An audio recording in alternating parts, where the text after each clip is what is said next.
There you go. Perfect.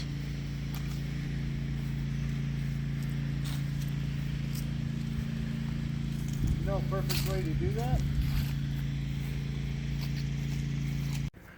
And step 2 is complete.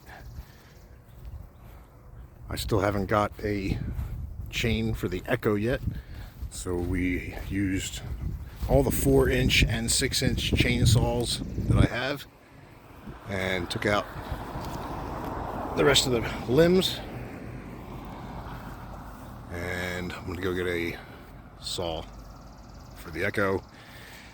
Charge the other batteries. We'll charge the other batteries so we can zip these into smaller piles. I'm going to use that stuff for firewood for camping, and we'll take that out with the Echo. But those mini chainsaws, no joke, absolutely a fan.